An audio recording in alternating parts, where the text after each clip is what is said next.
Le Nigérian n'est pas ton ami, c'est pas ton pote. Hein? Vous n'êtes pas de la même classe, pas de la même race, pas du tout. Hein? Tout ce que vous avez en commun, c'est la couleur de la peau. À part ça, absolument rien. Il y a beaucoup de choses qu'on peut prendre des Nigérians. Hein? Le Nigérian n'est pas ton ami. Nigeria, non, pas du tout. Un Nigérian a escroqué Donald Trump de 250 000 $. Ah, Pigama Kofi. Félicitations.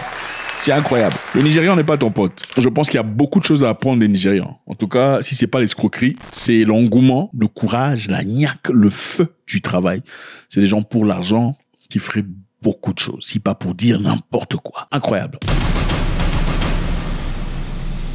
En décembre 2024, pendant les élections, enfin juste après la fin des élections aux États-Unis d'Amérique, la commission de Donald Trump, guidée par Steve Witkoff, avait présenté des demandes des donateurs. Vous savez, aux États-Unis d'Amérique, le président de la République souvent reçoit des dons venant de donateurs ou des donneurs. C'est-à-dire le président de la République est financé par les supporters ou les fanatiques de leur parti politique. Okay? Donc les conservateurs dans ce cas, qui veulent voir les États-Unis d'Amérique changer complètement, renvoyer tous les étrangers, réduire les aides sociaux à zéro ou presque, sont ceux-là qui sponsorisent ou qui envoient de l'argent à Donald Trump pour acter correctement. C'est beaucoup d'argent qui sortent. Des 100 000 $, de 1 million de dollars, de 2 millions de dollars, enfin bref, beaucoup d'argent qui sortent. Alors, qu'est-ce qui s'est passé? Un email officiel de la commission de Donald Trump qui est censé être envoyé aux donateurs est écrit comme ça. Regardez. Voilà le domaine. Le domaine, c'est t47inaugural.com. Inaugural avec un petit i. C'était ça le email officiel. Et à travers ça, on envoyait aux gens et les gens envoyaient de l'argent. Pendant ce temps, un jeune Nigérian dans un coin perdu du Nigeria s'est rendu compte qu'il y avait de l'argent qui était en train d'être transféré en masse en ce moment-là, en soutien à Donald Trump. Qu'est-ce qu'il fait? Il regarde le domaine. Regardez le domaine encore une fois. C'est @t47inaugural.com. Il a changé le inaugural, c'est-à-dire le i. Il a remplacé le i avec un L minuscule. Donc, c'est devenu @t47l-naugural.com. Regardez les deux emails adresses. Voici l'original, voici le fake. Très peu de différence, ok?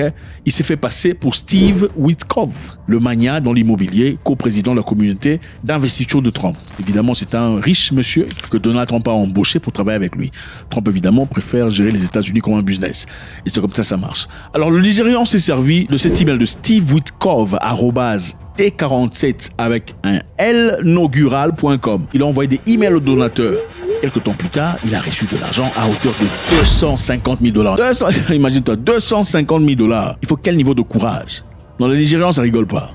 Le Nigérian, il n'est pas ton pote, il n'est pas ton ami. Il raconte pas... Non, il n'est pas ton ami. Une heure plus tard, il a rapidement blanchi les fonds à travers plusieurs portefeuilles de crypto-monnaie. Qu'est-ce qu'il a fait? Donc, en recevant l'argent dans un crypto-monnaie, il a envoyé dans plusieurs poches, plusieurs wallets, ou comment on appelle, plusieurs portefeuilles de crypto-monnaies différents, de Ether à d'autres crypto-monnaies. C'était pour brouiller les traces. Alors, la FBI s'en est chargée. Ils ont jeté un coup d'œil sur Ether et Ethereum. Je sais qu'il y a beaucoup ici qui connaissent seulement Bitcoin. Il n'y a pas seulement Bitcoin comme crypto-monnaie, il y en a plusieurs. C'était fait sur Tether et Ethereum. Donc, le monsieur a reçu l'argent. Après avoir reçu l'argent, il l'a envoyé dans plusieurs différents portefeuilles de crypto-monnaie pour brouiller les traces, pour pas que ça paraisse que ça passait d'une seule personne. L'erreur qu'il a commise, il a envoyé l'argent dans un portefeuille portant son nom nigérian. Le monsieur s'appelle Eiremem Agbokan. Et à travers son adresse IP, on a trouvé qu'il vivait à Lagos, Nigeria. Comment on a trouvé l'adresse IP? Évidemment, le FBI a envoyé un message à Binance. Binance est une plateforme qui permet la transformation, la sortie de l'argent de crypto-monnaie à cash. Alors, le FBI a envoyé un message à Binance demandant les metadata, c'est-à-dire tous les identifiants, l'adresse IP, le nom, l'email adresse de la personne, et on a identifié où se trouvait la personne. Et maintenant, la personne a été arrêtée. Et comme les États-Unis et le Nigeria ont un contrat de transfert, c'est-à-dire le monsieur sera transféré aux États-Unis d'Amérique pour aller subir les conséquences. Incroyable. On a pu friser 40 000 $ sur 250. Donc, sur 250 000 $ qu'il a tiré de Donald Trump, 40 000 $ a été récupéré seulement. Je pense qu'il y a beaucoup de leçons à tirer. Quelle est la leçon que vous tirez de cette histoire?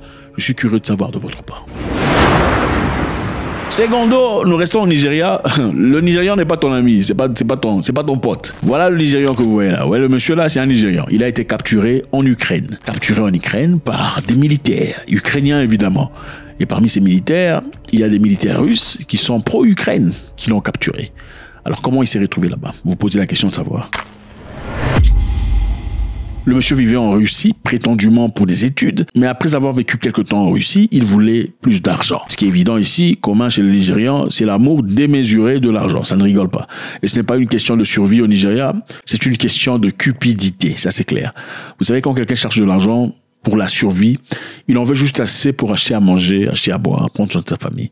Mais quand quelqu'un a besoin d'argent et encore plus pour un G-Wagon, pour acheter des grandes maisons et tout le bazar, et surtout continuer dans ce rythme, ou quelquefois pour rien acheter, simplement pour démontrer, pour étaler, c'est l'amour démesuré de l'argent. Alors le monsieur a commencé à vendre de la poussière. Vous savez de quoi il s'agit ici? En Russie. Il vendait de la poussière dans des clubs de nuit, et il est arrivé à un moment donné, il a été arrêté. Parce qu'on l'a traqué, on l'a arrêté, on l'a jeté en tôle.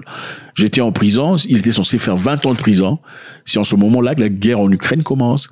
Et aussitôt, les premières vagues, on annonce qu'on recrutait aussi des gens dans les prisons. Tout celui qui était intéressé à aller au front verrait sa sentence renversée et serait évidemment récipiendaire d'un salaire régulier.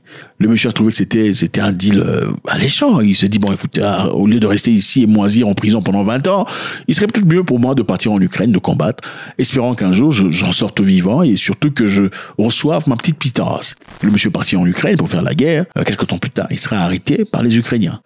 Ses confrères, 2 ou 3, je suppose, n'étaient pas tout à fait de la même chance. Beaucoup ont perdu leur vie. Dans ce cas, lui a été arrêté. D'abord, il s'est fait passer pour un fou, vous voyez un peu genre une personne qui a perdu la tête. Ensuite, il s'est repris. Et on lui a posé des questions de savoir. Suivez l'interview. Фамилия, имя, отчество. Кейн Ольга Милякадиса. Позывной Future. Я из Нигерии. Родился в Нигерии. Спасибо.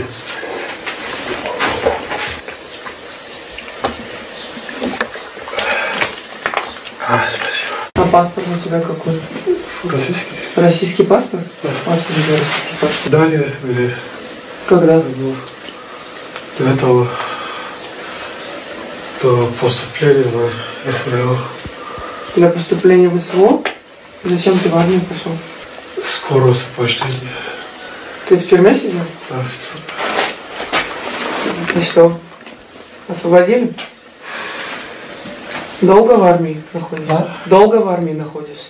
5 месяцев 5 месяцев. Семья где? в Нигерии. В Нигерии? Семья знает, что на войну пошел? Да. Не знает? Не пожалел? Конечно, Жалел, что пошел?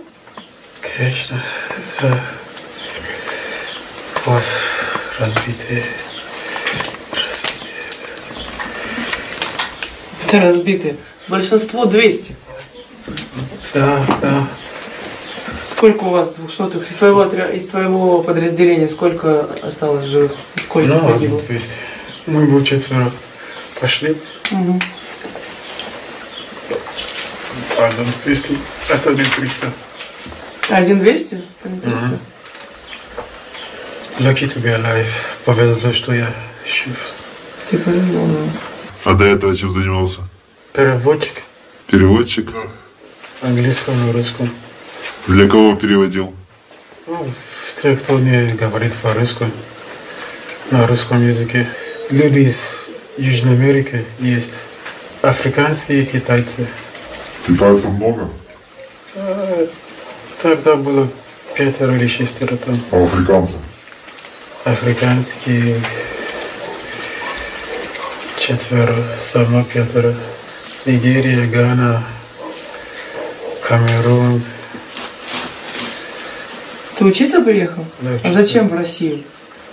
Больше некуда было? Авантюра. Alors on lui pose la question de savoir, qu'est-ce que tu fais ici? Okay? Comment t'es retrouvé-tu en Russie? Il dit, je suis en Russie, j'étais là-bas pour les études. Et on m'a arrêté, okay? J'étais en prison. On lui a posé la question de savoir, es-tu venu ici pour faire la guerre? Pourquoi tu es venu nous faire la guerre?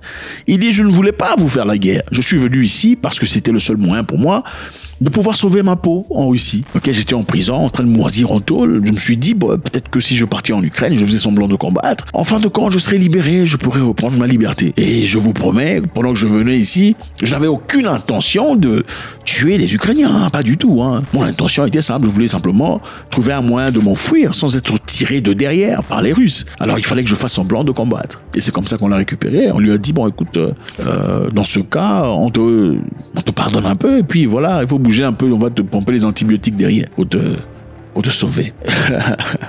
Est-ce que vous pensez qu'il disait la vérité? Disant que voilà, je n'avais aucune intention de venir vous combattre, je suis venu simplement pour sauver ma peau.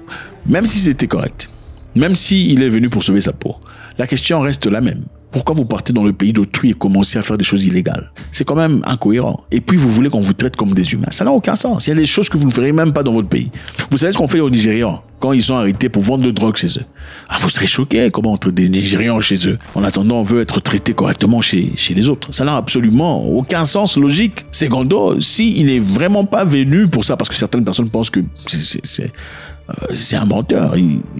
Il raconte n'importe quoi, c'est pas la vérité. En fait, il s'est servi de cette opportunité pour mentir, prétextant qu'il aurait été arrêté en Russie parce qu'il vendait de la drogue, et sa seule raison de se trouver en Ukraine, c'est parce qu'il voulait se libérer de cette situation macabre ou sordide. Mais on dit que la réalité est que monsieur avait besoin d'argent. Voilà pourquoi il est volontairement parti en Ukraine pour combattre et ne pensait pas qu'il serait arrêté. Et même dans ce cas, bon, on se pose la question simple. Une personne vient chez vous pour vous combattre, espérant vous tuer vos enfants. Vous l'arrêtez et vous lui posez la question de savoir pourquoi tu es ici. Et tu es venu pour nous combattre réellement, ou quelles sont les raisons pour lesquelles tu es là? La première personne te dit, je suis venu te combattre parce que je soutiens la Russie dans tout ce qu'il fait, ou dans tout ce qu'elle fait. La seconde personne te dit, je ne voulais vraiment pas venir te combattre, je me retrouve ici parce que j'étais en difficulté, j'étais arrêté en Russie, j'étais en tôle, et la seule façon pour moi de m'en libérer, c'était de venir faire la guerre, ou au moins prétendre faire la guerre contre vous, parce qu'en réalité, je ne voulais pas vous tuer. Je voulais simplement trouver un moyen de m'enfuir.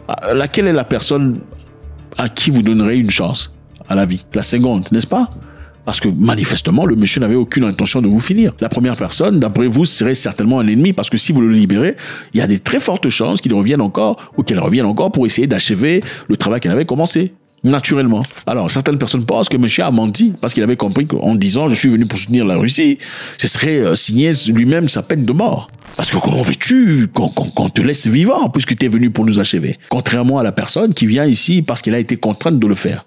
Et aussi, d'une part, les Russes ou les Ukrainiens qui l'ont arrêté voudraient aussi montrer une partie humaniste de leur part. Disons, nous sommes humains, toutes les personnes qu'on arrête ne sont pas nécessairement exécutées. Regardez d'ailleurs, celui-ci, c'est un noir qui s'est mêlé dans une guerre qui ne le regarde pas. On a épargné sa vie parce que nous sommes des gens bien. Faites-moi savoir ce que vous en pensez. Voilà, les Nigérians, vous en pensez quoi? C'est intéressant, c'est très intéressant. Il faudrait en parler parce que généralement, vous entendez parler de beaucoup d'histoires. C'est vrai qu'il y a d'autres Africains qui sont mêlés dans des histoires telles que la drogue et autres bazar. Mais rarement, pas à la hauteur des Nigérians, où vous entendez des histoires telles qu'une personne qui vole 250 000 $ d'un président de la République. De quelle République? Le pays le plus puissant du monde. C'est absolument out of this world. God bless.